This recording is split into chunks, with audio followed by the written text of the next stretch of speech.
할렐루야. 8월 마지막 주 주일 예배 가운데 나오신 모든 분들을 환영하고 축복합니다. 우리 크신 하나님을 예배하는 것이 우리의 힘과 능력됨을 믿습니다. 이 시간 다 함께 자리에 일어나셔서 우리 임재 찬송 부르며 주님 앞에 나아가겠습니다.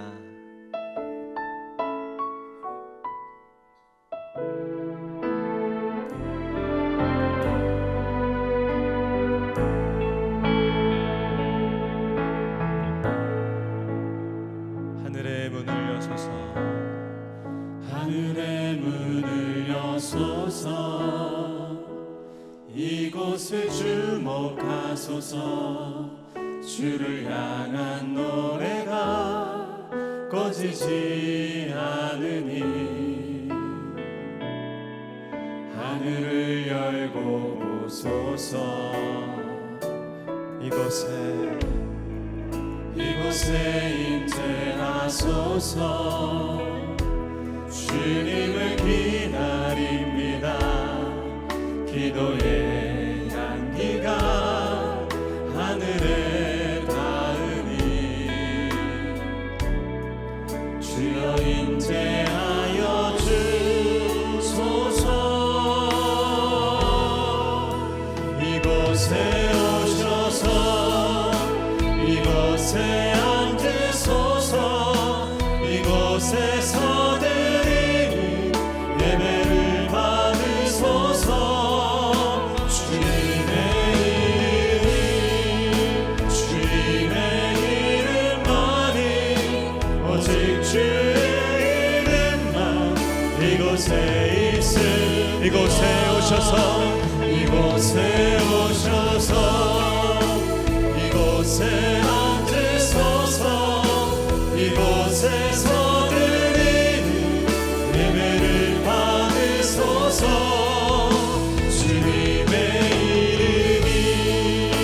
주님의 이름만이 오직 주의 이름만 이곳에 있음.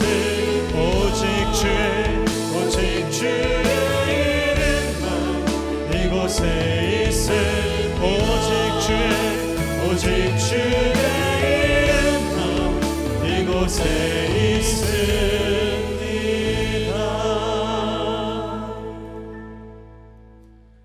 그런즉 내가 하나님의 제단에 나아가 나의 큰 기쁨에 하나님께 이르리이다. 하나님이여 나의 하나님이여 내가 수금으로 주를 찬양하리이다. 내 영혼아 내가 어찌하여 낙심하며 어찌하여 내 속에서 불안해하는가. 너는 하나님께 소망을 두나 그가 나타나 도우심으로 말미암아 내 하나님을 여전히 찬송하리로다. 아멘. 할렐루야. 영원한 노래와 찬송이 되시는 선하신 주님의 이름을 찬양합니다. 오늘도 하나님의 제단 앞에 나와 큰 기쁨의 하나님을 소리 높여 찬송하며 경배합니다. 우리의 예배를 기쁘게 받아 주시옵소서. 성령님 우리 모임 중에 임하시고 운행하셔서 참되고 바르게 예배하게 하시며 영과 진리로 충만하게 하여 주시옵소서. 주를 사모하고 갈망하는 모든 자들에게 하나님의 선하심과 아름다움을 보이시고 거룩한 생명의 길로 나아갈 힘과 능력을 부어 주시옵소서. 거룩하신 예수님의 이름으로 기도하옵나이다. 아멘. 다 함께 사도신경으로 신앙 고백하겠습니다. 나는 전능하신 아버지 하나님 천지의 창조주를 믿습니다. 나는 그의 유일하신 아들 우리 주 예수 그리스도를 믿습니다. 그는 성령으로 잉태되어 동정녀 마리아에게서 나시고 본디오 빌라도에게 고난을 받아 십자가에 못 박혀 죽으시고 장사된 지 사흘 만에 죽은 자 가운데서 다시 살아나셨으며 하늘에 오르시어 전능하신 아버지 하나님 우편에 앉아 계시다가 거기로부터 살아있는 자와 죽은 자를 심판하러 오십니다. 나는 성령을 믿으며 거룩한 공교회와 성도의 교제와 죄를 용서받는 것과 몸의 부활과 영생을 믿습니다. 아멘. 우리 모든 호흡과 생명의 주인 되신 그 선하신 주님을 찬양합니다. 경배합니다. 우리 주님께 두 손을 펼쳐서 함께 찬송합니다. 신실하신 나의 주 나의 삶을 인도하셨네.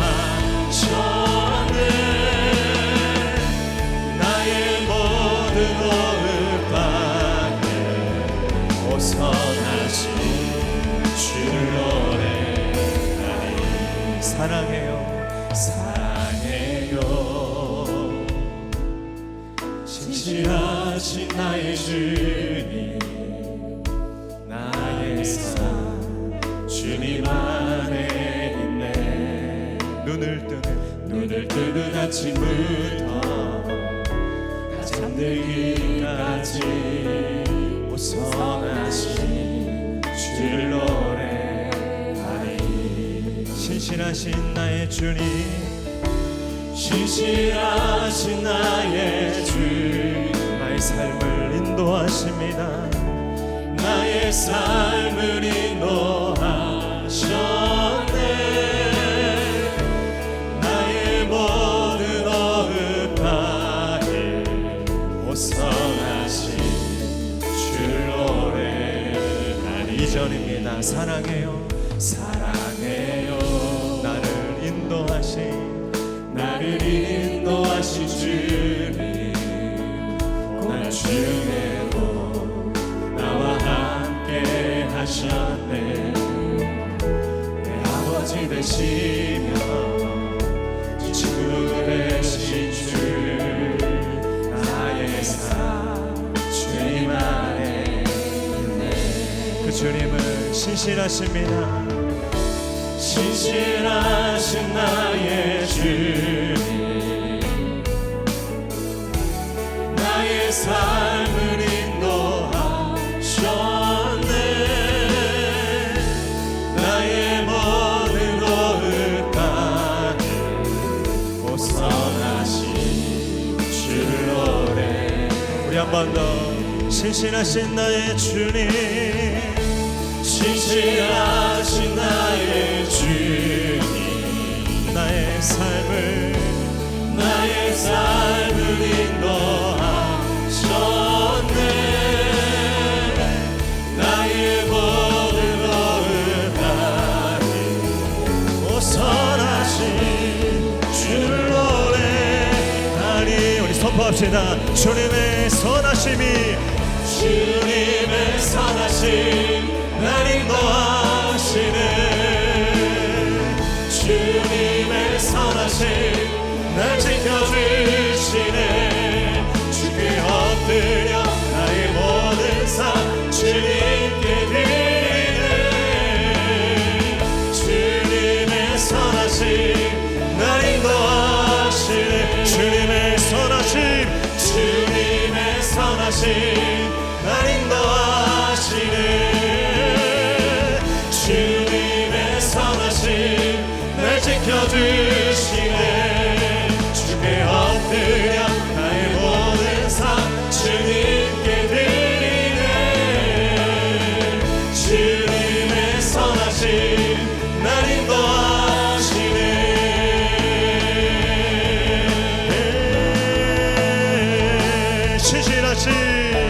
신실하신 나의 주님, 나의 삶을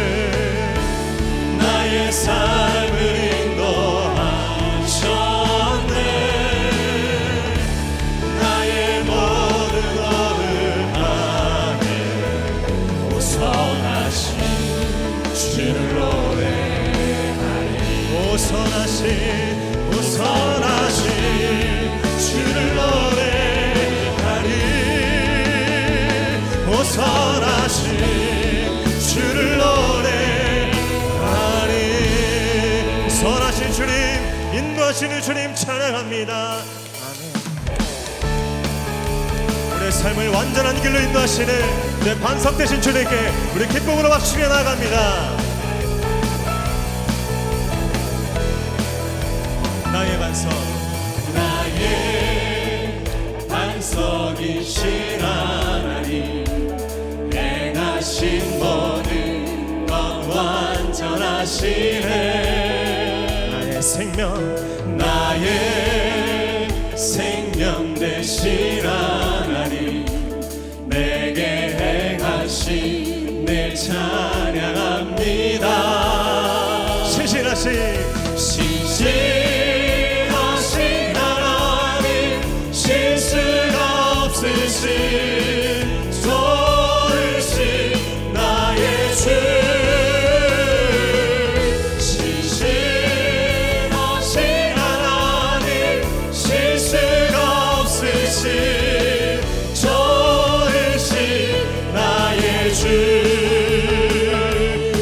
되신 주님께서 세상 끝날까지 지키시고 인도하십니다. 우리 믿음으로 선포합니다. 나의 반석, 나의 반석이신 하나님, 행하신 모든 것 완전하시네.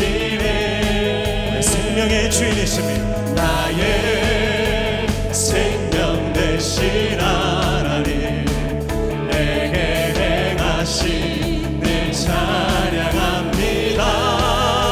신실하신 하나님, 실수가 없으신 좋으신 나의 주. 신실하신 하나님, 실수가 없으신 좋으신 나의 주. 두 손 높이 들고 선포합니다. 신실하신 하나님, 실수가 없으신 좋으신 나의 주. 신실하신 하나님, 실수가 없으신 좋으신 나의 주. 좋으신 나의 주, 좋으신 나의 주. 우리의 삶을 인도하시는 선하신 주님 찬양합니다. 아멘. 잘 앉으셔서 찬송하겠습니다.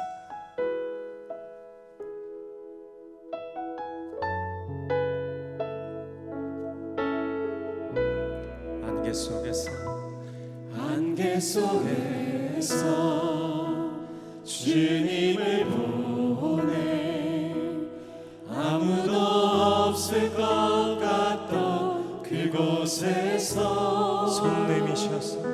손 내미셔서 나를 붙드네. 길 잃고 쓰러져 가던 그곳에서 주 말씀하시네. 내 손 잡으라고.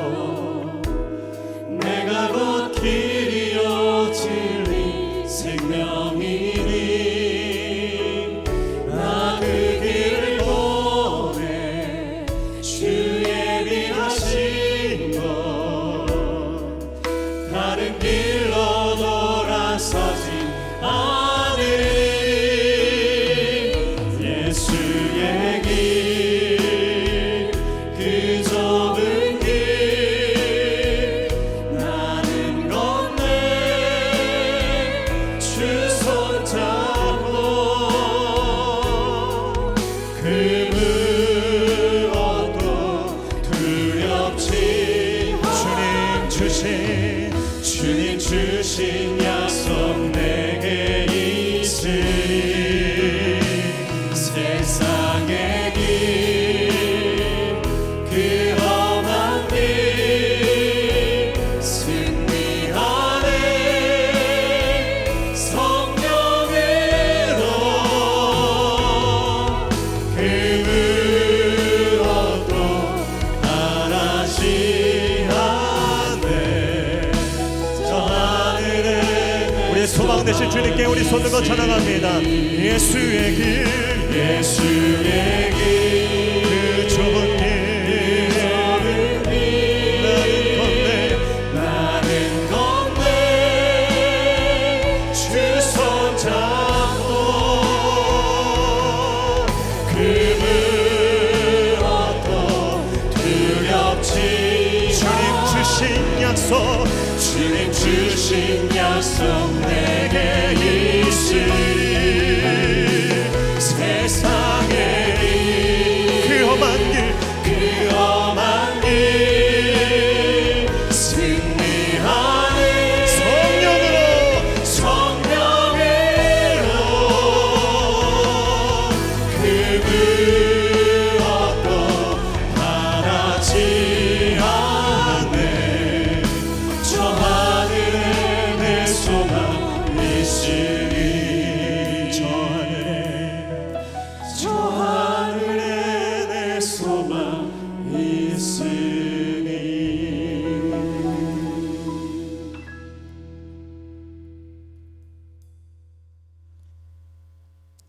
전능하신 하나님 아버지, 거룩한 주일을 맞아 택함 받은 주님의 백성들이 예배의 자리에서 하나님 아버지께 영광과 존귀와 찬송을 올려드릴 수 있게 하시니 감사합니다. 이 시간 우리의 예배 가운데 임재하셔서 예배를 주관하시고 홀로 영광 받으시옵소서. 자비로우신 하나님, 지난 한 주간 세상 속에 살면서 하늘나라에 소망을 두고 살겠다고 고백했지만 우리의 믿음을 행위로 증명하지 못하고 욕심이 채워지지 않음을 불평하며 이해하기보다는 비판하고 덮어주기보다는 들추기를 즐기며 별것도 아니면서 잘난 체한 일들을 고백하오니 십자가의 보혈로 모두 용서하여 주옵소서. 이제는 우리의 생각과 뜻을 내려놓고 오직 하나님의 선하시고 기뻐하시고 온전하신 뜻이 무엇인지 잘 분별하여 우리의 일상을 예배자로 살아가게 하옵소서. 사랑의 하나님, 9월 17일 2023 목양 남성축제 브라보를 준비하고 있습니다. 이번 축제를 통하여 남성들이 교회의 기둥이 되게 하시고 하늘나라 확정에 귀하게 쓰임받게 하시며 10월 14일부터 15일까지 진행되는 미션 캠 위에도 역사하셔서 우리 목양교회가 주님의 지상명령인 전도와 선교에 앞장서게 하옵소서. 사랑의 하나님, 주님께서 귀히 쓰시는 공진수 담임 목사님 영육간에 늘 강건하게 지켜주시고 오늘 목사님을 통하여 선포되는 말씀을 살아 역사하시는 하나님의 말씀으로 듣게 하시고 그 말씀을 지키려고 몸부림치는 성도가 되게 하옵소서.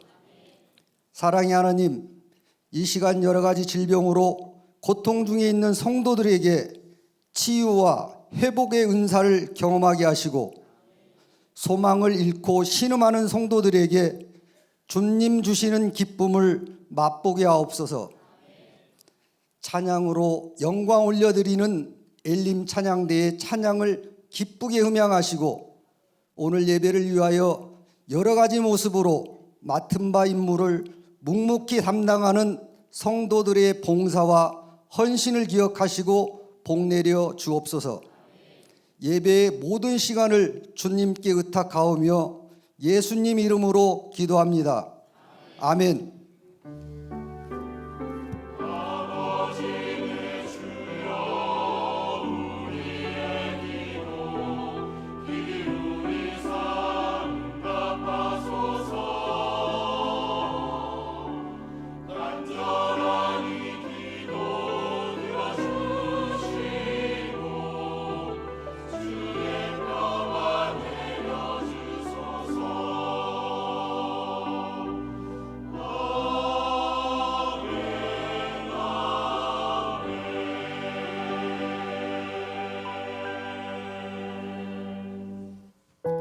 할렐루야. 오늘도 함께 예배하는 모든 분들을 환영하고 축복합니다. 우리 좌우분들과 한번 이렇게 인사하겠습니다. 영원한 소망을 붙드십시오.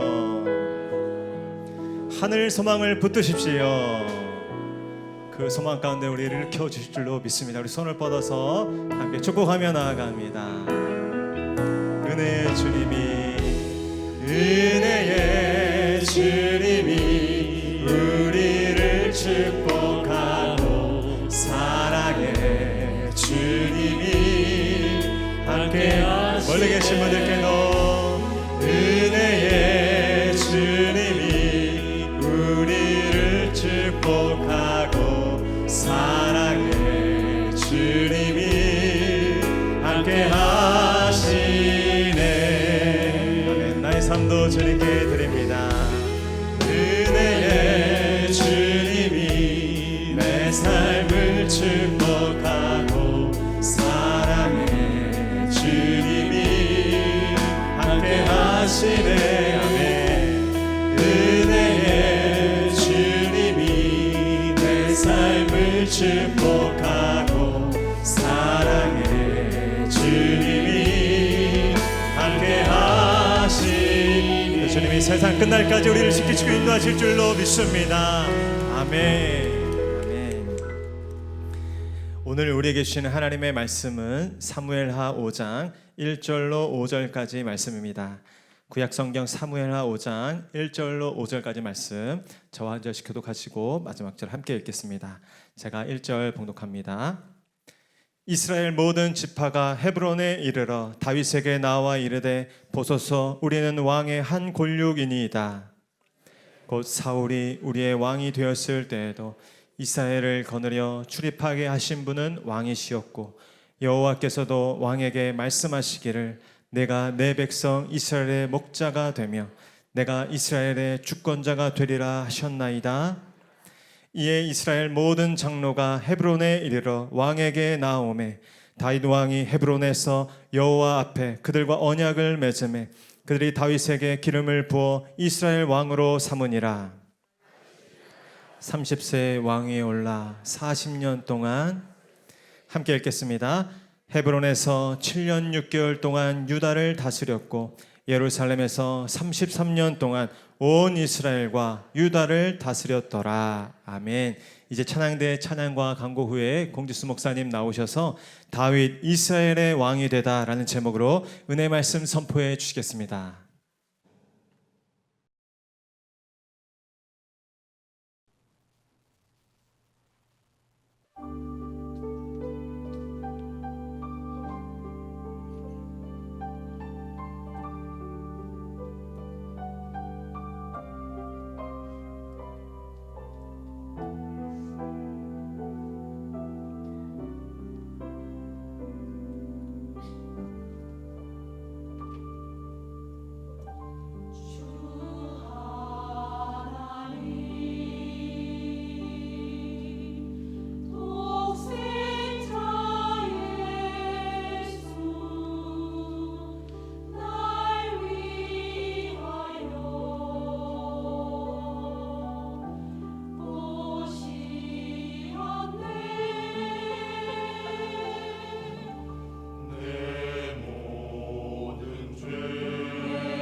샬롬, 8월 27일 목양교회에서 전해드리는 안내사항입니다. 예배 가운데 나오신 모든 분들을 주님의 이름으로 환영하고 축복합니다. 목양교회 등록을 위해서는 4주간 과정을 이수하셔야 하며 교육과정은 주일 오전 10시 45분부터 11시 15분까지 2층 1회홀에서 진행합니다.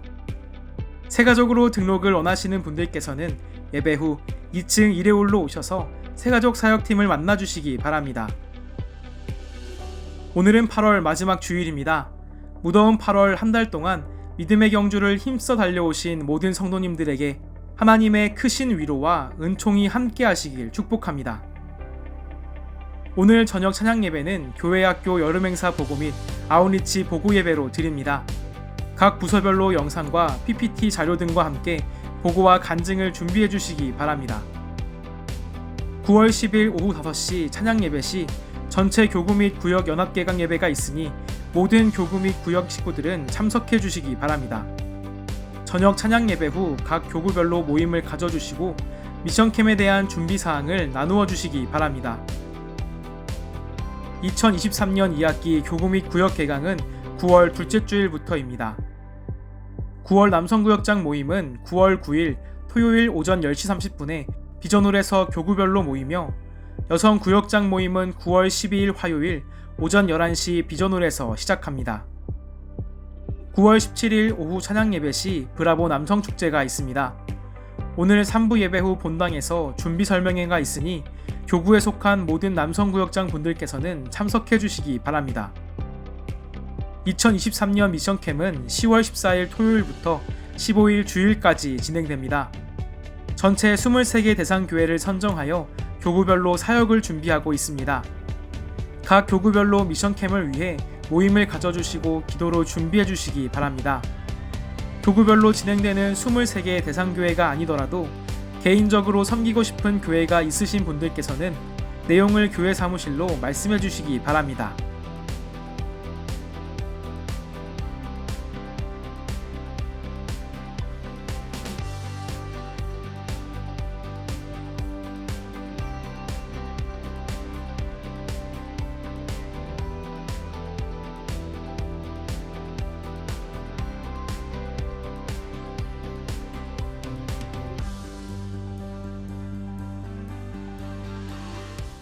할렐루야. 8월 27일 8월 마지막 주일 예배 오신 여러분들 한 분 한 분을 축복합니다. 8월 무더위 아직 남아있지만 아침 저녁으로 선선하고 또 한 달을 또 무더위 가운데 잘 보내주셔서 감사드리고요. 9월 달 또 새 학기 우리 학교도 개학하고 교회도 여러 사역들이 다시 시작하는데 새 힘을 가지고 잘 달려가고 또 한 달 동안 수고 많으셨습니다. 우리 옆에 분에게 한번 격려와 축복의 박수 한번 해주시고 힘내십시오 하면 응원해 주시고 박수해 주시면 좋겠습니다.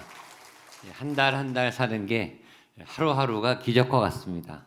이따 설교도 나오겠지만 삶은 결코 만만치가 않습니다. 매년 어렵고 또 매 고비가 있고 달마다 어려운데 또 한 달을 잘 은혜 가운데 마치고 또 9월 한 달을 소망 가운데 믿음으로 잘 시작하게 되시기를 바랍니다. 오늘 저녁 찬양 예배는 여름의 열매를 추수하는 그런 여름에 어떤 사역들이 있었고 정말 열심히 다 각 부서에서 은혜도 많고 열매도 많은데 어떤 열매가 있는지 매듭을 짓고 또 교회 안에 이것을 잘 축적해서 하나님이 이렇게도 역사하셨지 이렇게도 역사하셨지 우리 사역에 보고이면서 하나님이 일하신 것을 확인하는 시간입니다. 그래서 다른 사람에게 다른 부서에게 나타난 하나님을 통해 우리가 하나님을 경험하는 그 지식이 넓어지고 하나님과 더 가까워지는 좋은 시간이니까 우리 모든 부서 여름 행사 또 아웃리치 보고 영상과 PPT 또 보고 자료 간증 이렇게 알차게 준비되어 있으니까 그런 은혜에 같이 참여하기 위해서 저녁 예배도 많이 오시면 좋겠습니다.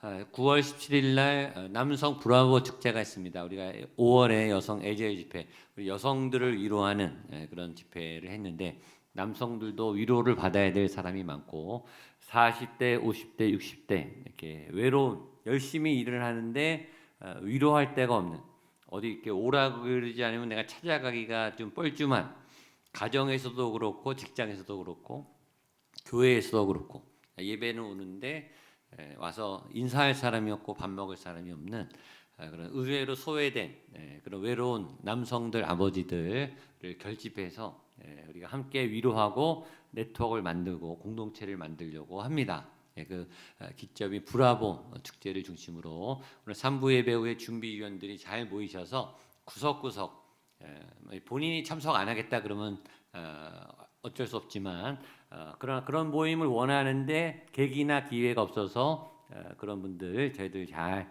초대해서 교회 활동적인 모임으로 교제할 수 있도록 또 믿음이 성장해 갈 수 있도록 그런 모임을 준비하고 있으니까 9월 17일 날 우리 아버지 학교를 창설한 우리 도은미 목사님이 오셔서 아버지들을 너무나 많이 이해하고 또 남편을 이해하는 그런 강사분이 오셔서 남편들을 위로해 줄 메시지를 아마 주실 텐데 우리 여성 축제 때 남성들이 준비해 줬듯이 이번에는 여전도회 우리 권사님들 여성 우리 아내들이 남편분들을 여러 가지 섬깁니다. 그런 시간이 있으니까 9월 17일 날 오후 5시에 여러분 꼭 시간 내셔서 우리 모든 남성분들 다 오셔서 남성들이 위로 받으시고 힘과 격려를 받으시고 좋은 친구들을 만나시는 그런 시간이 되셨으면 좋겠습니다.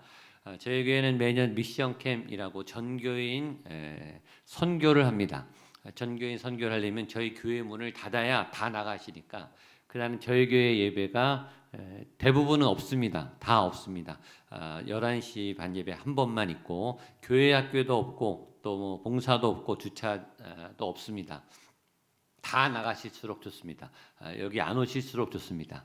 그러나 개척교회, 미자립교회, 농어촌교회, 새교회, 큰 교회, 좋은 교회는 가지 마시고 그날은 개척교회, 미자립교회, 농어촌교회 같이 가셔서 같이 예배 드리시고 헌금하시고 같이 교제하시고 오시면 그렇게라도 선교를 하셔야 예수님의 명령을 우리가 달성할 수 있기 때문에 지금 23개 교회 교구별로 구역별로 준비하고 있습니다. 교구별로 나눠서 갈 텐데 거기 따라가시면 제일 좋습니다. 우리 청년들도 교회 학교도 아마 다 나갈 텐데 그러나 개별적으로 내가 알고 있는 목사님 돕고 싶은 그런 교회 작은 교회 어려운 교회 한두 명, 5명, 10명 이렇게 매주 예배 드리다가 우리가 한 20, 30명 가서 같이 예배 드리면 목사님하고 사모님이 격려를 받으세요. 그래서 그런 형제교회처럼 좋은 나눔을 하고자 하는 게 10월 14일, 15일 1박 2일로 가서 집수리도 하고 전도도 하고 마을잔치도 하면 제일 좋지만 여러 가지 형편에 맞게 교회 상황에 맞게 그렇게 돕는 일이 그날 있습니다. 준비를 잘해야 그날 효과적으로 선교를 할 수 있으니까 기도로 준비하고 재정으로 준비하고 마음으로 준비할 수 있도록 이제 각 교구별로 준비를 잘 해주셔서 미션 캠을 해주시기를 바라고 나는 교구별로 가지 않고 내가 아는 작은 교회 목사님을 돕겠다 그런 분들도 교회로는 알려주시면 교회 자료로 저희가 몇 교회에서 어떤 교회들을 섬겼구나 개인적으로 갔다 오셨구나 이렇게 기록이 남을 수 있으니까 그렇게 도움을 주시기 위해서 교회로 좀 알려주셔서 그렇게 개별적으로 나가시는 거 얼마든지 나가셔도 됩니다. 2단은 가시면 안 됩니다. 2단 말고 건강한 교회들 그러나 기도가 필요하고 발길이 필요한 교회들 어떤 교회도 괜찮으니까 잘 다녀오실 수 있도록 준비해 주시면 좋겠습니다. 기도하고 말씀 보도록 하겠습니다. 하나님 아버지 8월의 마지막 주일입니다. 8월 한 달 열심히 땀을 흘리며 믿음으로 기도하며 예배의 자리에 서 왔습니다. 하나님과 동행해 왔습니다. 8월의 열매와 결실을 맺고 9월달 향해 달려나갑니다. 새 소망을 부어주시고 하나님의 인도함을 부어주시고 또 이 가을 학기를 멋지게 시작하며 여러 가지 경쟁적인 또 치열한 준비와 시험과 여러 결정적인 상황 속에 하나님의 강렬한 도우심을 구하며 이 자리에 나왔사오니 주여 오늘 말씀을 통해 하나님의 위로와 힘과 권능이 부어지게 하여 주시옵소서. 우리 가운데 소망이 부어지게 하시고 하나님 향한 갈망이 부어지게 하셔서 더욱더 하나님과 동행하며 하나님 안에 답을 찾으며 하나님 앞에 문제가 해결되며 한 걸음 한 걸음 주 예수와 함께 날마다 걸어갈 수 있는 영적 은혜가 오늘 예배 말씀을 통해 하늘에서 부어지게 하여 주시옵소서. 말씀을 전하는 자에게도 듣는 모든 분들에게도 여호와의 임재가, 하나님의 기름 부으심이, 하나님의 도우심이, 동행하심이 함께 하실 줄로 믿고 감사드리며 예수님의 이름으로 기도하옵나이다. 아멘. 오늘과 지난주는 본문이 같습니다. 사무엘하 5장에 드디어 다윗이 이스라엘의 왕이 된다. 이 본문이 중요해서 지난주와 이번 주 두 번에 걸쳐서 6가지 메시지를 나누려고 하는데 지난주에 3가지 말씀을 나눴습니다. 첫 번째, 이 사울 족의 이 11지파의 지도자 2명이 암살을 당하고 죽으니까 지도자가 필요한 11지파 사람들과 유다지파 12지파가 다 나와서 다윗을 찾아와서 다윗에게 왕이 되어달라라고 요청을 하면서 왕을 세웠다. 지도자는, 좋은 지도자는 스스로 나타나는 게 아니라 찾아야 된다. 그리고 요구해야 된다. 그리고 세워야 된다. 왜냐하면 지도자가 살아야 공동체가 살아나니까, 건강한 좋은 지도자를 잘 찾아내서 세워야 우리가 살아나니까, 각 가정에, 각 공동체에, 각 회사에, 교회에 좋은 리더 찾기가 하늘의 별 따기예요. 근데 좋은 리더가 나타나면 그 공동체가 다 살아나요. 이상하게. 그만큼 지도자에게 영향력이 있어요. 좋은 지도자를 찾아야 된다. 근데 그 좋은 지도자의 조건이 뭐냐? 지난주에 모든 이스라엘 지파들이 다윗을 왕으로 세우면서 당신에게 2가지가 있다. 첫 번째는 실력이다. 왕이 될 만한 실력, 왕의 통치 능력을 20년 동안 우리가 검증해 보니 당신에겐 그럴 자격이 있더라. 싸움 실력, 전투 능력, 지휘 능력, 판단 능력, 분별 능력, 정치 능력을 다 검증했어요. 20년 동안 다윗이 쌓고 쌓았던 그 실력을 모두가 인정할 만큼 다윗은 실력자였다는 거예요.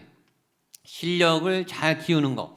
두 번째, 영성이 있었다. 하나님이 지목했다. 하나님이 인정했다. 하나님하고 친하다. 하나님의 은혜를 받아낼 수 있는 지혜와 영성이 있었다. 실력과 영성, 이 2가지가 있었기 때문이다. 그래서 우리도 실력 있는 믿음의 사람, 또 영성 있는 믿음의 사람, 이 2가지를 갖춰야 좋은 리더가 될 수 있다. 지난주에 여기까지 했습니다. 오늘은 4번째, 이 사람들이 얘기한 다윗을 지도자로 선정한 2가지 실력과 영성의 이 상관관계, 이 상관관계는 서로 대립적이거나 독립적이지 않고 상호 보완적인 긴밀한 관계에 있다라는 것을 알게 됩니다. 2절 말씀을 우리 한 번 더 보겠습니다. 2절입니다. 시작. 전에 곧 사울이 우리의 왕이 되었을 때에도 거느려 출입하게 하신 분은 왕이시었고 여호와께서도 왕에게 말씀하시기를 내가 내 백성 이스라엘의 목자가 되며 내가 이스라엘의 주권자가 되리라 하셨나이다 하니라. 이스라엘 지파들이 다윗을 왕으로 세운 이 실력과 영성 2가지는 귀한 단짝이에요. 둘이 같이 협력해. 그리고 상호 보완 지역에 이 실력과 영성 2가지가 갖는 2가지 특징이 있어요. 실력과 영성 이 2가지가 2가지의 같은 특성을 갖고 있어요. 그 특성은 뭐냐면 첫 번째는 이 2가지 모두 다 시간이 오래 걸려요. 단시간에 단발적으로 빨리 이루어지는 게 아니라 오랜 시간 지속적으로 꾸준히 시간이 걸린다는 거예요. 실력은 단 하루아침에 세워지는 게 아니라 노련한 전문가는 하루아침에 나타나는 게 아니라 시간이 많이 걸려요. 꾸준한 연습과 연습, 훈련과 훈련, 반복 또 반복되는 지겹도록 반복하는 연습해야 실력이 늘어나요. 그리고 계속 성장하는가? 다운될 때도 있어요. 실패할 때도 있어요. 꺾일 때도 있어요. 다칠 때도 있어요. 안 될 때도 있어요. 꼬꾸라질 때도 있지만 누가 포기하지 않느냐? 끝까지 다시 일어나서 반복하고 도전하고 시도하는 불굴의 의지와 투지를 가지고 계속해서 꾸준히 노력한 사람이 전문가가 될 수 있어요. 그리고 더 어려운 거는 그 전문가의 경지에 이른 다음에 계속해서 똑같은 패턴을 반복하면서 그 전문가의 실력을 유지하는 것도 그만큼의 노력을 또 해야 되는 거죠. 1등을 하는 것보다 더 어려운 거는 1등을 지키는 거죠. 건강하기까지가 몸을 만드는 것도 어렵지만 그 건강을 계속 유지하는 것도 힘들어요. 다이어트 성공했다. 끝이 아니잖아요. 계속 그 몸을 유지하려면 계속 관리를 해야 되죠. 그 관리를 해가면서 노련함이 늘어나고 경륜이 늘어나고 실력이 더 출중해지는데 거기에는 반드시 시간이 걸린다. 노력이 걸린다. 그렇지 않고는 절대 실력자가 될 수 없다. 성실해야 돼요. 천천히 조금씩 꾸준히 실력은 쌓입니다. 그건 원리예요. 누구도 갑자기 뛰어난 갑자기 돌출된 그런 스타는 없습니다. 천천히 조금씩 꾸준히 예외가 없어요. 따라서요. 천천히 조금씩 꾸준히 한번 더 천천히 조금씩 꾸준히. 다른 사람 경쟁하지 마시고 나하고 싸우시면서 조급해하지 마시고 조급증을 다스리세요. 다스리셔야 돼요. 천천히 조금씩 꾸준히. 영성 또한 그렇다는 거예요. 영성은 시간이 걸려요. 믿음이 금방 좋아지는 게 아니에요.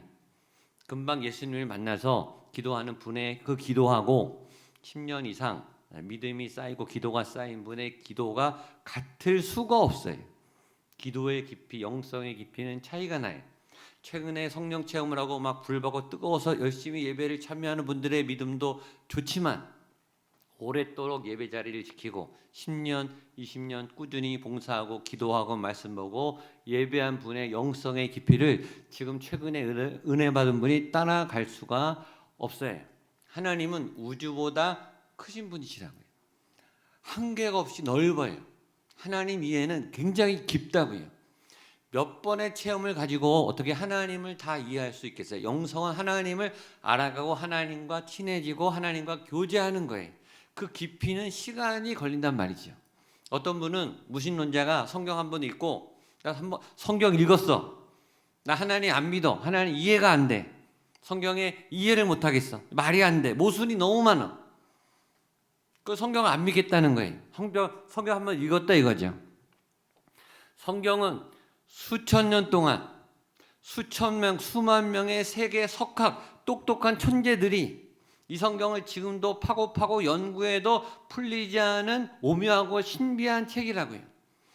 전 모태신앙이고 지금 50몇 년 동안 이 교회를 떠나지 않고 계속 설교 준비를 해도 하나님에 대해서 모르는 게 훨씬 많은데 어떻게 단 한 번의 성경을 읽고 하나님을 판단하고 하나님을 이해하겠냔 말이에요. 그건 가벼운 거죠. 믿음이 없는 거죠. 이 영성은 꾸준한 기도, 꾸준히 말씀을 보고 꾸준히 예배하는 그 시간이 필요해요. 영성이 쌓여야 돼요. 등록해놓고 교회만 다니는데 성경을 안 읽고 20년 다니면 영성이 똑같아요. 그런 영성 말고 매일 조금씩 꾸준히 말씀을 읽으셔야 돼요. 그래야 영성이 쌓여요. 기도를 하셔야 돼요. 예배를 드리시면서 믿음의 깊이를 쌓아가야 영성은 쌓여가. 이것도 매일 천천히 조금씩 꾸준히 쌓여가요. 그렇게 쌓여가는 분의 내공과 믿음의 깊이는 따라잡을 수가 없어요. 나보다 기도를 더 많이 한 사람은 어떻게 따라갑니까? 나보다 말씀을 더 많이 읽은 분의 그 깊이를 어떻게 따라가냐고요. 그러니까 말씀을 많이 읽은 만큼 예배를 깊게 영으로 드린 만큼 기도를 많이 한 시간만큼 그 깊이만큼 영성은 쌓여지게 되는 거예요. 둘 다 천천히 조금씩 꾸준히 그렇게 쌓여가는 거예요. 오랜 노력과 땀과 엎드림과 지속적인 끈기가 필요해요. 실력과 영성 두 가지 같은 특징이 있습니다. 두 번째 특징은 이 실력과 영성이 독립되지 않고 상호 보완작용을 해요. 서로가 서로에게 자극을 주고 상승작용을 줘요. 즉 실력은 영성을 깊이 있게 하고 영성은 실력을 가중시켜요. 이 둘 다 상호 좋은 작용을 해요. 그러니까 실력 있는 사람이 영성이 더 있게 되고 영성이 깊은 사람이 능력이 더 나타나게 되는 거예요. 먼저 실력이 영성을 깊게 해요. 그냥 아마추어 수준의 이 작은 얕은 전문가들이 아니라 탁월한 전문가, 정말 최정점에 있는 전문가들, 고수들, 한 단계를 뚫은 사람들, 그런 전문가들일수록 실력이 나타나는데 자기의 실력만 아니라 자기의 실력을 뒷받침해주는 주변의 여러 상황과 보이지 않는 도움이 필요하다는 것을 누구보다 절실히 알아요. 자기 실력으로만 되는 게 아니라 자기 실력을 받쳐준 수많은 보이지 않는 도움의 손이 있다. 하나님의 도움이 없이는 절대 내 실력이 발휘될 수 없고 내가 이 영광의 자리에 쓸 수 없다라는 것을 실력자들은 다 알고 있어요. 다윗은 물맷돌 전문가예요. 물맷돌만 던지면 곰이 맞고 사자가 맞고 도망가요. 그 전문적인 실력 가지고 엘라 골짜기에서 골리앗과 맞닥뜨렸고 골리앗을 향해 물맷돌을 던졌어요. 실력이 있는 그 실력으로 던졌겠죠. 그러나 그 물맷돌이 다윗의 손을 떠나는 순간 그 돌이 어디로 갈지는 아무도 모르는 거예요. 그거 아무리 전문가라 할지라도 전문가도 실수를 해요. 전문가도 완벽하지 않아요. 전문가가 예측 못한 돌발 상황이 생겨요. 그 실력으로 던졌는데 정중앙을 향해 던졌는데 골리앗이 살짝 피하면 어떡할 거냐고요. 가슴에 맞으면 어떡해요. 머리 지나가면 어떡하냐고요. 가다가 지나갔던 새가 맞으면 어떡하냐고요. 그거는 다윗이 관여할 수 있는 영역이 아닌 거예요. 그 다음은 하나님의 영역이에요. 던진 사람은 다윗이지만 맞추게 하신 분은 하나님이에요. 그 하나님의 손을 느껴야 그걸 알고 있어야 돼. 내 실력으로 맞췄다. 실력이 물론 있죠.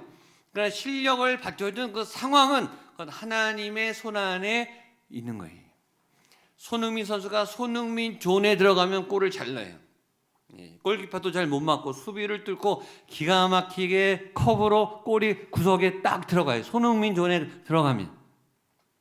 그러나 손흥민 선수가 아무리 완벽하게 공을 차도 골키퍼가 순발력이 남달라서 그걸 예측하고 막을 수도 있죠. 손흥민 선수의 이 발끝에서 공이 떠난 다음의 상황은 손흥민 선수가 컨트롤할 수 있는 게 아니에요. 골대에 맞을 수도 있어요. 골대를 맞고 살짝 빗나갈 수도 있어요. 그 나머지 영역은 하나님의 영역이에요. 손흥민 선수가 믿음이 좋아요. 기도를 하잖아요. 그러니까 자기가 했지만 나머지는 하나님이 도와준 거예요. 세계 유명한 바이올리니스트가 명연주를 하는 사람이 세계적인 오페라 하우스에 몇천 명의 관객이 앉았어요. 다 표를 사고 기다려요. 본인도 최선을 다해 준비해서 실력 발휘를 하려고 그래. 그날 아침에 코로나에 걸렸다. 연주 못하는 거예요. 자기가 컨트롤할 수 있는 상황이 아닌 거죠. 연주를 열심히 하고 있는 중간에 예상치도 못하게 줄 하나가 띵 하고 끊어졌다. 그 연주는 완전 망가지는 거예요. 아무리 전문가라 할지라도 아무리 완벽하게 준비했다 할지라도 현장은 변수가 많아요. 전문가도 실수할 수 있어요. 내 실력이 실력대로 나올 수 있기까지는 내 실력 플러스 수많은 변수와 상황이 도와줘야 그 일이 가능해지는 게 사실이란 말이에요. 그러므로 실력자들은 자기의 실력이 발휘될 수 있는 그 나머지 상황을 주관하는 하나님이 그 누군가 그 신이 도와준다는 것을 알고 있어요. 그러니까 실력 있는 사람들은 겸손해요. 자기가 했지만 자기가 한 게 아니라 우리 스태프들이 한 거고 날씨가 도와준 거고 상황이 그렇게 해준 것이다. 이 영광을 그런 분들에게 돌린다. 이렇게 말하는 이유가 그거예요. 그게 사실이거든요. 그러니까 실력이 있으면 있을수록 마음은 더 가난해지고 더 간절하게 하나님의 도움을 간구하게 돼 있어요. 실력이 그래서 영성을 늘어나게 하는 거예요. 실력자일수록 기도가 더 간절하고 기도가 현실적이고 기도가 절박해요. 반대로 영성은 실력을 낳아요. 영성이 있으면 영성이란 하나님과 친한 거니까 영성이 친한 사람에게 하나님은 하나님의 권능을 부어주지요. 그러니까 그 사람에게 하나님의 능력이 나타나니까 이 사람이 자기가 100%할 것보다 200%, 300% 능력이 나타나는 거예요. 하나님의 권능이 나타나는 거예요. 다윗에게 그런 역사가 나타났죠. 성경에 이런 말씀이 자주 나와요. 하나님이 다윗을 점점 이기게 하셨더라. 가는 곳마다 하나님이 다윗을 이기게 하셨더라. 다윗이 가는 곳마다 하나님이 다윗을 이기게 하셨더라. 다윗이 이긴 이유는 하나님이 도와주셨기 때문이었다 라고 성경은 고백해요. 가는 데마다 어떻게 이깁니까? 그건 하나님의 신의 능력이 함께했기 때문이. 다윗은 점점 강하여지고, 그 부분으로 우리가 설교도 들었어요. 다윗은 어떻게 점점 강해졌는가? 다윗의 믿음이 점점 강해진 것이고 다윗의 능력이 점점 강해졌는데 그것은 하나님의 도움 때문이다. 하나님이 함께하니까 능력이 점점 나타나고 점점 강해진다. 여러분께도 그런 은혜가 있게 되기를 축복합니다. 그러니까 믿음이 좋으면 능력이 나타나야 돼. 여러분의 삶에 하나님의 능력이 풀어줘야 된다고요. 경건의 모양은 있는데 경건의 능력이 없는 사람은 가짜예요. 그 믿음이 가짜라고요. 경건의 모양이 있는 사람은 경건의 능력이 나타나야 그 경건이 진짜 경건인 거예요. 근데 블레셋 사람들이 볼 때, 이방 사람들이 볼 때 다윗만 나타나면 다윗이 이기는 거예요. 전략이 막 바뀌어요. 그때마다. 알 수가 없고 예측을 할 수가 없는데 자기들은 박살이 나는 거니까 다윗의 모습만 보면 마음이 쫄아버리는 거예요. 얼어버려요. 그냥 져요. 그러니까 블레셋 사람들도 알고 다윗도 알아요. 내 뒤에 하나님이 나를 돕고 있다. 영성이 실력을 상승시켜요. 영성이 여러분의 능력을 배가시킨다고요. 실력이 영성을 상승시키고 영성이 실력을 상승시키는 시너지 효과를 내요. 그런 사람이 리더해야죠. 그렇죠? 지금 이스라엘의 가장 실력자가 누구냐? 다윗이에요. 가장 영성이 좋은 사람이 누구냐? 다윗이에요. 이 두 개를 다 갖고 있어요. 그 사람을 찾아서 왕을 시키니까 나라가 당연히 잘 되죠. 그런 리더를 찾아내야 되고 그런 리더가 여러분이 되시기를 주님의 이름으로 축복합니다. 여러분이 준비되어 있으면 어딘가 여러분들을 찾을 거예요. 하나님이 여러분들을 놀랍게 쓰실 줄로 믿습니다. 다섯 번째, 그 다음에 기름 부어 세워서 왕을 만드는데 3절 말씀을 보겠습니다. 시작. 이에 이스라엘 모든 장로가 다윗 왕이 헤브론에서 여호와 앞에 그들과 언약을 맺음에 그들이 다윗에게 기름을 부어 이스라엘 왕으로, 거기 밑줄을 치세요. 그들이 다윗에게 기름을 부어의 동그라미. 자, 이스라엘 지파의 대표가 다윗에게 기름을 부었지만 이건 하나님의 기름을 부은 거예요. 하나님의 인정이. 기름 부음의 의미는 하나님께서 세우셨다 이런 의미예요. 이 기름 부음의 내용에 대해서 사울 왕은 이 기름 부음, 왕 되는 기름 부음을 한 번 받았어요. 다윗은 몇 번 받았다 그랬죠? 3번 받았어요. 17살 때 목동일 때 뭣도 모르고 그냥 사무엘에게 기름 부음을 받고 너 왕이 될 거야. 기름 부음을 받았고 7년 전에 유다 왕으로 세워질 때 유다 지파로부터 기름 부음을 2번 받았고 오늘 세 번째 전체 이스라엘 12지파의 왕으로 12지파의 장로들로부터 기름 부음을 3번째 받고 왕이 됐어요. 뭘 귀찮게 3번이나 받나, 한 번 받으면 됐지. 간단하게 하지. 그게 아니고 기름 부음은 많이 받을수록 좋은 거예요. 한 번 기름을 부음을 받는 것보다 3번 기름 부음을 받는 게 훨씬 좋은 거예요. 결과적으로 사울 왕은 한 번 기름 부음을 받고 왕이 됐다가 잘하다가 꺾여가지고 추락의 길을 걸어갔죠. 그 기름 부음을 계속 받지 못한 거예요. 기름 부음이 떨어진 거예요. 그래서 변심하고 하나님을 버렸고 하나님도 사울을 버렸고 최후의 처참한 죽음을 맞이하게 됐어요. 기름 부음이 그렇게 중요해요. 기름 부음을 3번 받은 다윗 왕은 역대 가장 위대한, 가장 확장된, 가장 총명한, 그리고 가장 하나님이 기뻐하는 하나님의 나라를 세운 왕으로 지금까지 기억되고 있어요. 이유가 뭔가? 기름 부으심 때문이에요. 다윗은 그 기름 부음을 3번 받은 다음에도 기름 부음을 계속 사모했어요. 앞으로 나오겠지만, 그래서 다윗이 왕이 되자마자 제일 먼저 한 일 몇 가지 중요한 게 있는데, 몇 가지, 그 첫 번째 중에 하나가 법궤를 찾아내요. 엘리 제당 때 잃어버렸던 법궤를 찾아내서 다윗의 장막 예루살렘에 안치하고 다윗의 장막의 예배를 시작합니다. 예배에 하나님의 기름 부으심을 구해요. 4,000명의 성가대를 앉혀놓고 24시간 365일 예배가 끊어지지 않고 쟁쟁쟁 전국에 그 예배의 기름 부음이 퍼지도록 날마다 기름 부으심을 간구해요. 하나님의 기름 부음은 그렇게 중요한 거예요. 여기서 특별히 기름 부음은 하나님의 영광과 능력을 상징합니다. 기름 부음을 했다, 기름 부음을 받았다라는 것은 하나님의 영광이 임했다, 하나님의 능력이 임했다라는 공식적인 인침이에요.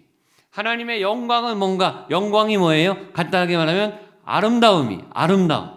하나님의 찬란한 영광, 찬란한 아름다움. 하나님은 안 보이죠. 안 보이는데 어떻게 아름다움을 보는가? 그의 창조하신 세계가 아름답잖아요. 가을 하늘, 밤하늘의 별빛, 저녁 노을, 알프스 산맥, 이 절경들, 거대한 자연 앞에 인간은 얼마나 초라한지. 그러니까 하나님은 지극히 아름다워요. 하나님이 만드신 것을, 이렇게 아름다운 것을 만드신 분은 아름다우시겠죠. 그 아름다움이 부어지는 게 기름 부음이에요. 그러니까 하나님의 영광이 여러분에게 부어지면 여러분도 아름다워지겠죠. 그게 기름 부음이라고요. 두 번째, 하나님의 파워, 능력이 부어지는 거예요. 그러니까 하나님의 신성과 지혜와 힘이 그 사람에게 부어지는 거예요. 그러니까 다윗이 자기가 통치라는 게 아니라 자기를 통해 하나님의 통치가 펼쳐지죠. 그러니까 다윗의 나라는 강력해지는 거예요. 천하무적이 되는 거예요. 그 기름 부음을 다윗이 날마다 사모했듯이 하나님의 영광과 능력이 부어지는 하나님의 기름 부으심을 날마다 사모하는 여러분 되시기를 주님의 이름으로 축복합니다. 여러분이 다른 예배도 이제 보시겠지만, 다른 교회 가셔도 보시겠지만, 기름 부음이 있는 예배가 있고 기름 부음이 없는 예배가 있어요. 기름 부음이 있는 설교가 있고 기름 부음이 없는 설교가 있어요. 성가대 찬양도 많지만 기름 부음이 있는 찬양대가 있고 기름 부음이 없는 찬양대가 있어요. 어떤 분의 목소리에는 기름 부음이 있어요. 어떤 교사가 기름 부음을 받으면 그 교사의 아이들까지 기름 부음이 퍼져가요.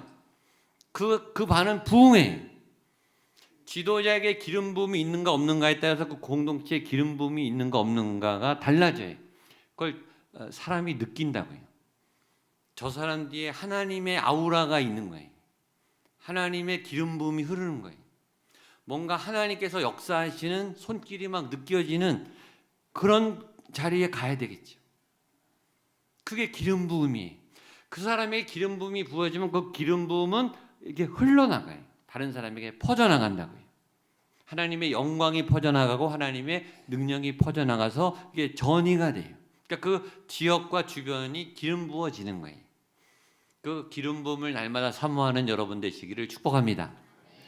내 몸에, 내 영에, 내 인생에, 우리 가정에, 우리 자녀에게, 우리 가족에게, 우리 교회에게 하나님의 기름 부으심이 가득하게 되기를 예수님의 이름으로 축복합니다. 선포합니다. 자, 마지막 6번째, 성경이 다윗이 30살의 왕이 됐고 40년 동안 다스렸다라고 다윗의 일대기를 요약하고 있습니다. 마지막 4절과 5절입니다. 시작. 다윗이 나이가 왕위에 올라 40년 동안 다스렸을 때 7년 6개월 동안 유다를 다스렸고 예루살렘에서 13년 동안 온 이스라엘과 유다를 다스렸더라. 아멘. 4절과 5절은 다윗의 인생의 요약이죠. 요약. 30세 왕이 됐고 40년 동안 다스리다 죽었으니까 몇 살 때 죽었을까요? 70살 때 죽었겠죠. 그렇죠? 근데 그 왕을 40년 동안 다스렸는데 7년 6개월은 헤브론에서 한 지파의 왕이 됐었고 33년은 12지파의 전체 왕이 됐다라는 다윗의 일생에 대한 요약이에요. 그러니까 다윗의 나이별로 제가 다시 풀면 보통 15살에서 17살 사이로 추정될 때 다윗이 사무엘로부터 처음 왕이 될 안수 기름 부음을 받습니다. 17살이라고 일단 할게요. 그리고 약 13년에서 15년, 약 13년 동안 사울에게 쫓기면서 광야에서 혹독한 거친 생활을 합니다. 그리고 30살 때 유다 지파의 왕이 돼요. 그리고 7년이 지난 오늘 본문이 이스라엘 전체 왕이 된 그 상황이니까 30살 때 유다 왕 때 기름 부음을 받고 유다 왕이 됐으니까 7년 6개월 후에 이스라엘 전체 왕이 됐으니까 오늘은 몇 살이죠? 37살이에요. 그러니까 37살 때 이스라엘 전체 왕이 됐고 33년을 다스렸다가 죽었다는 거예요.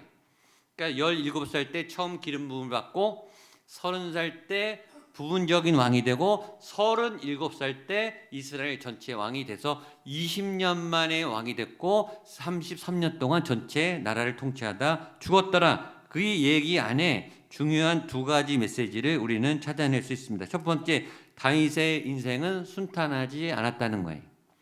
굉장히 혹독하고 처참했다라는 거예요.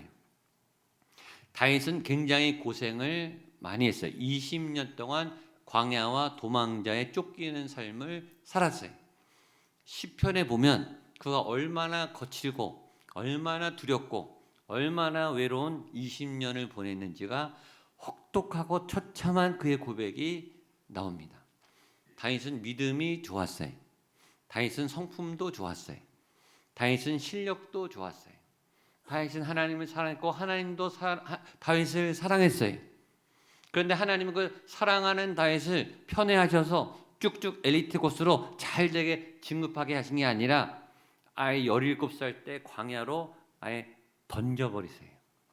그리고 평범한 사람이 겪지 않아도 될 아주 혹독하고 차디하고 냉정한 인생의 고난과 가시밭길을 기다리며 20년을 보냈습니다. 빠르게 성공한 게 아니, 잘 나간 게 아니, 혹독하고 처참한 고통스러운 인생을 살았습니다. 그리고 지겨울 만큼 언제 내가 왕이 되나, 17살 때 왕이 된다고 했는데 20년 동안 그 기간은 점점 왕하고 멀어지는, 도대체 나는 왕이 될까? 꿈은 점점 멀어지고 하나님의 약속은 점점 희미해지고 나는 죽을 것만 같고 사울에게 잡혀서 멸망할 것만 같은 기다리는 혹독한 20년의 기다림의 인내 시간을 거친 후에 왕이 됐다는 거죠. 다윗도 고생이 많았어요. 이 얘기를 하는 이유는 여러분만 고생스러운 게 아니라는 거예요. 여러분만 힘든 게 아니라는 거예요. 모든 인생은 처참하도록 혹독합니다. 저 사람은 좀 쉬워 보여. 저 사람은 좀 잘 풀리는 것 같아. 전혀 그렇지 않아요. 저 사람은 금수저야. 아니, 그분도 힘들어요. 지금 저 사람은 잘 돼서 잘 나가고 있는 것 같아. 막 강연하고 다녀. 저 사람은 맨날 웃고 다닐 것 같아. 아니에요. 처참하고 혹독해요. 모든 인생이 다 그래요. 인생은 원래 그래요. 삶은 고난의 연속이 매일 죽을 것 같아요. 여러분만 죽을 것 같은 게 아니에요. 저도 그래요. 여러분도 그래요. 하루하루가 죽도록 힘들어요. 포기하고 싶을 만큼, 삶을 포기하고 싶을 만큼 매일매일 힘든 삶과 싸우는 게 인생이라고요. 어느 누구 한 사람도 편한 인생은 없어요. 예수 믿어도 그렇고 예수 안 믿어도 똑같아요. 예수 안 믿으면 더 좋은가? 예수 믿으면 좋은가? 예수 믿으면 고난이 없고 평강이 있는가? 똑같이 고난이 있어요. 예수 믿어도 혹독하고 예수 안 믿어도 처참하고 혹독해요. 오히려 예수 믿으면 더 처참해요. 하나님 믿었기 때문에 다윗이 더 고생한 거예요. 하나님 안 믿었으면 이렇게 고생하지는 않았어요. 바울도 하나님 안 믿었으면 그렇게 고생하지는 않았다고요. 아주 개고생을 해요. 광야에서 정말 천대받고 매를 맞고 돌에 맞고 쫓겨다니고 별하별 혹독한 시련을 다 겪어요. 여러분, 예수 믿는 건 그런 거예요. 돌을 맞고 뺨을 맞고 매를 맞고 쫓겨나고 미션 캠을 가고 선교를 가는 거는 그런 거예요. 예수 믿는 거 알고 오셨죠? 예수 믿으면 고난이 더 많아요. 손해를 봐야 돼요. 불이익이 생겨요. 억울해도 누명을 써도 뭐라고 말 못해요. 예수 믿기 때문에 손해봐야 돼요. 예수 믿기 때문에 외톨이가 되고 왕따가 돼요. 세상 사람들이 예수 믿는다고 왕따를 시켜요. 언론에서 처참하게 두드려 패요. 왜곡을 당하고 난도질을 당해도 참고 있어요. 교회 다녀야 되니까. 인생은 그런 거예요, 원래. 그걸 오늘 다윗이 우리에게 알려주는 거예요. 너만 혹독하지 않아. 인생은 다 똑같아. 다 혹독해. 그런데 그 혹독한 가시밭길 고난 안에 비밀이 있어요. 그 안에 하나님의 은혜가 숨겨 있다고요. 그걸 찾아냈으니까 세상으로 안 가는 거예요. 그걸 못 찾아낸 사람은 교회 왔다가 다시 세상으로 가요. 그게 뭔지 모르니까. 교회 껍데기만 알고 가는 거예요.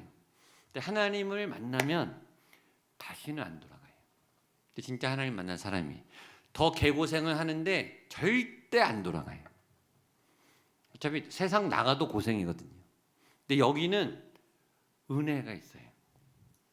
여기는 세상에서 발견 못한 생명이 있어요. 기쁨이 있다고요. 다윗 안에 그게 있는 거예요. 그 거친 20년 동안 그 광야에서 하나님과 동행했던 다윗의 간증이 있어요. 제가 금요철야 예배가 갈수록 시간이 길어져요. 8시 하는데 지난주 12시에 끝났어요. 4시간 예배. 근데 시간 가는 줄 모르고 가요. 예배는 2시간 반, 거의 3시간 동안. 예배는 한 3시간. 끝나고 안수기도 해주는데 1시간. 근데 시간이 없어서 닫고 보냈어요. 금요 예배 강제로 오라 그러지 않아요. 다짐 하나님 만나는 게 좋아서 오는 분이에요. 찬양이 너무 좋고 기도하는데 막 눈물이 나고 치료가 막 일어나고 말씀에 힘을 얻고 죽을 것 같은데 거기 가서 숨통이 트여지는 거예요. 하나님을 만나는 기쁨, 하나님 만나는 소망의 맛을 알기 때문에 떠날 수가 없는 거예요. 시간 가는 줄 모르고 예배하는 거예요. 그걸 누가 말리겠어요? 그걸 아무도 못 말려요. 인생은 가시밭길이고 고난이고 혹독해요. 현실은 그래요. 예배 마치고 돌아가는 현실은 뭐 좋아지는 게 별로 없다고요. 그러나 하나님의 마음 가지고 가는 거예요. 견디림을 가지고 가는 거죠. 또 하나 두 번째, 다윗이 20년 동안 기다렸다가 왕이 됐다. 즉 인생에는 기다림이다. 인생은 기다리는 것이 인생이다라는 걸 우리에게 알려주고 있습니다. 20년을 기다렸다는 것은 참 긴 세월을 기다렸다는 거죠. 그리고 다윗의 인생이 우리에게 말해줍니다. 인생은 기다림의 연속이다. 아니 인생 자체가 기다림이다. 뭐가 되는 날은 짧고 거기까지 가는 날이 오래 걸려요. 이제 곧 좀 있으면 수능이에요. 수능은요 하루면 끝나요. 아이들이 몇 년 준비하는지 아세요?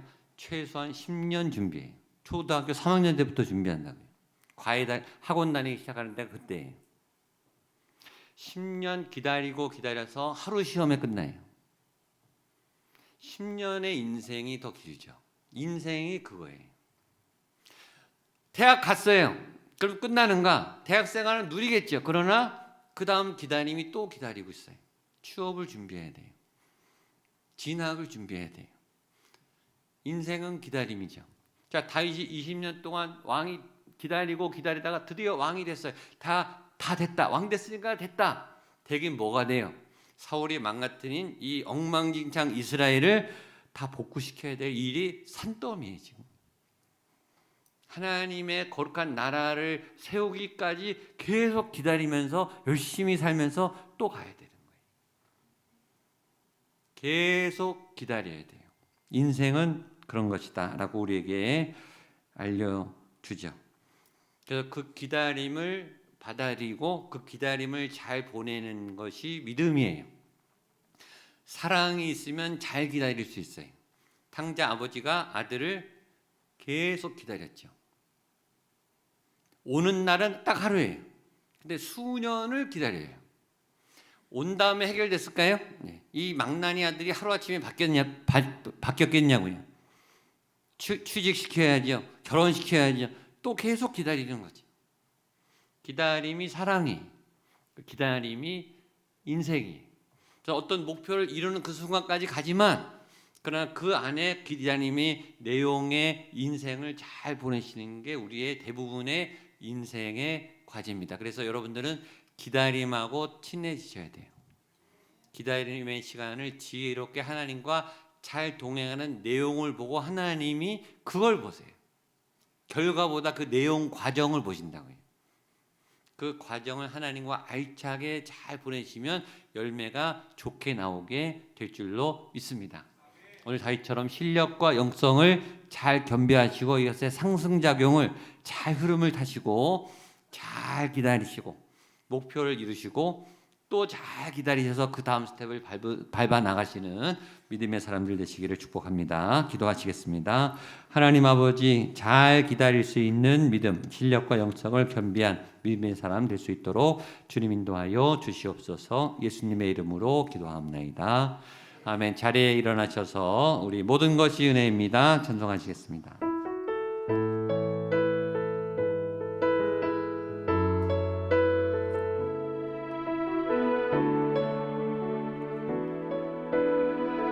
내가 누려왔던 모든 것들이 내가 누려왔던 모든 것들이 지나왔던 모든 시간이 내가 지나왔던 모든 시간 걸어왔던 모든 순간이 내가 걸어왔던 모든 순간 당연한 것 아니라 은혜였소. 당연한 것 아니라 은혜였소. 아침 해가 뜨고 저녁에 아침 해가 뜨고 저녁에 봄의 꽃향기와 가을의 열매 봄의 꽃향기와 가을의 열매 변하는 계절의 모든 순간 변하는 계절의 모든 당연한 것 아니라 은혜였소. 당연한 것 아니라 은혜 모든 것이 은혜 모든 것이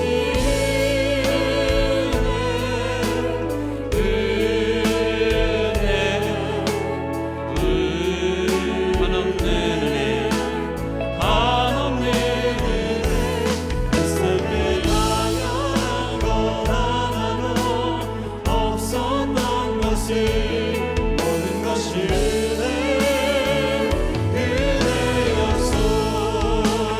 모든 것이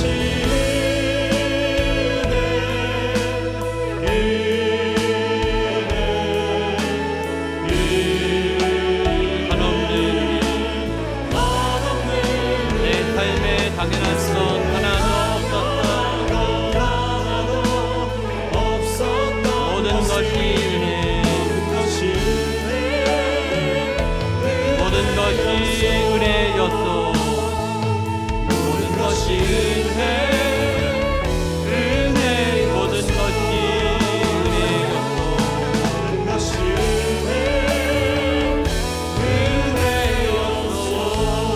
은혜였소. 하나님 모든 것이 은혜입니다. 우리의 실력과 능력 이후에 수많은 변수와 수많은 여러 경우의 수가 있지만 하나님의 은혜로 도와주셨기에 우리가 지금까지 여기까지 올 수 있었습니다. 우리는 작고 나약하고 연약합니다. 이 광야 같은 세상에 홀로 살 수가 없습니다.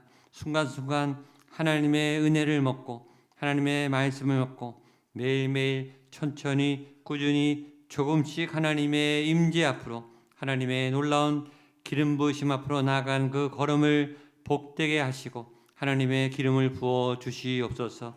주여 우리의 인생에 이 예물에 주의 성령의 기름을 부어 주셔서 이 예물을 통해 내 삶을 통해 하나님의 영광이 나타나고 하나님의 놀라운 능력이 보란듯이 놀랍게 나타나는 통로로 사용하여 주시옵소서.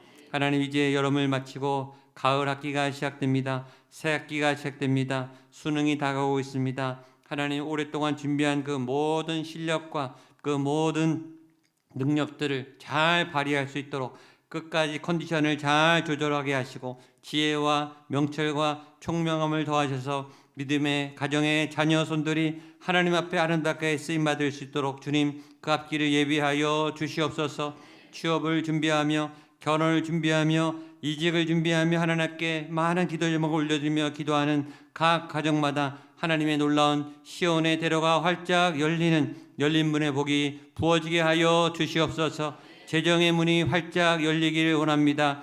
가난하지 않도록 모자라지 않도록 하나님께서 날마다 하늘 상급으로 채워주시고 이 땅에 필요한 재정이 흘러 들어오며 흘려 보낼 수 있는 하나님의 은혜가 나타나게 하여 주시옵소서. 상한 자들, 아픈 자들, 고통 속에 신음하는 자들, 큰 수술을 대기하는 사람들, 또 큰 수술 받고 회복하는 모든 환우들의 그 환부 가운데 예수 이름의 능력이 함께 하셔서 치료가 나타나게 하시고 악한 영이 떠나가게 하시고 병마가 떠나가며 하나님 그 상한 몸이 온전히 건강하게 치료되게 하여 주시옵소서. 8월달 은혜 가운데 잘 마감하게 하시고 소망과 기대가 넘치고 여호와께서 우리의 실력과 영성의 상승작용을 통해 더욱더 하나님 앞에 놀랍게 쓰임받는 믿음의 사람들 되게 하여 주시옵소서. 이제는 예수 그리스도의 은혜와 하나님의 사랑과 성령 하나님의 도우심의 역사심이 주여 나에게도 성령의 기름을 부어 주시옵소서. 거친 광야 같은 이 삶에 하나님의 꿈을 꾸며 날마다 하나님과 동행하며 기다림의 시간을 지혜롭게 보내는 거룩한 인생 되게 하여 주시옵소서. 기도하는 한 분 한 분의 간절한 예배의 자리, 기도의 자리 위에 우리가 사랑하는 모든 가족들 위에 각자에게 주신 모든 각자의 기업 위에 생업 위에 세우신 교회 위에 이 도시 위에 대한민국 위에 북한 땅과 열방과 세계와 모든 선교사님들 머리 위에 함께 하시기를 간절히 축원하옵나이다. 아멘.